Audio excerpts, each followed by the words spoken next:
Let's talk about redistricting a little. The census numbers, these are not final. We won't see final census numbers until April. But you did see census numbers this week, and I don't know what you did at Brownwood. Do you? Does anyone? Up 1.1% Brown County. Say again? Population up 1.1% in Brown County. Well, that's better than being down 5 or 6 like most of West Texas is going to be. Abilene, I noticed, had a fair increase too. The point is, we have, let's say, I think we're talking about 24.5 million people. When I went to the legislature in 1991, we had 17 million people plus a few. Now, you can see the increase since 91 till now. 20 years later, we've got 24, 25, nearly million people. Now, each of the members, you divide 150 House members into that number, and each of them has to represent that number of people. Well, they're allowed, that's a little misleading, they're allowed a deviation of 5% above that magic number or 5% below that magic number. But there is some deviation for county lines and some consideration. What we're looking at is last time they had to have, don't put the math to this and correct me here, I would appreciate it. There's about 137,000 people is what each state representative had to have. Jim had to have about 137,000 in the previous 10-year period in his district. Now, we're talking about roughly close to 170,000 now, 160 some odd thousand for each House district. Now, I don't know whether it's an age factor or what, but we're not reproducing very fast, you know? We're just not, our population is not growing like I-35. You know, we have a vast influx of outside folks. We have, for example, our schools, we have 100,000 students in public school this year, more than we did last year.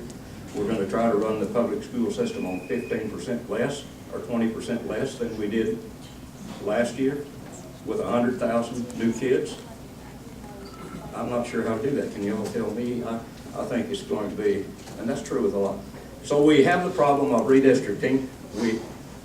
Keffer, I guess, is the only really rural person on the redistricting committee. Harvey Hildebrand is, but Harvey really, his population numbers are in the hill country, Kerr County, down that way, Gillespie, and they have increased. So when you start out on the New Mexico line, and each of those guys had 130 some odd thousand, which is now dwindled to 120,000 due to population loss in those areas. Now you've got to have 167,000. Now, where do you think those districts will go?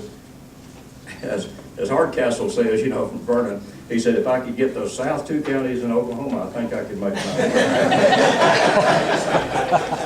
said, I don't know. If there's any Okies here, you can get me later. I said, I'm not sure we want them, you know. He said, no, but I want my job.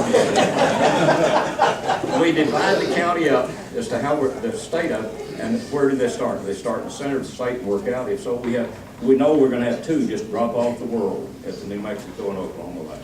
We're definitely going to lose 2 state reps in our area. Okay, we're going to have 4 new congressmen due to this influx of our population and the decrease in other states' population. But where are they going to be? They're not going to be in Brownwood. They're not going to be in San Angelo. They're not going to be in Lubbock.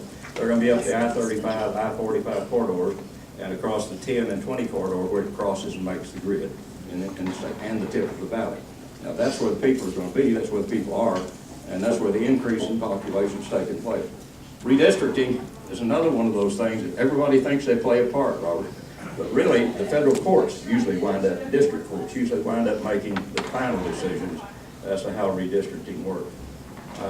So redistricting is the one, to me, it's one of the biggest threats we face, even maybe more comparable or more of a hit than the budget.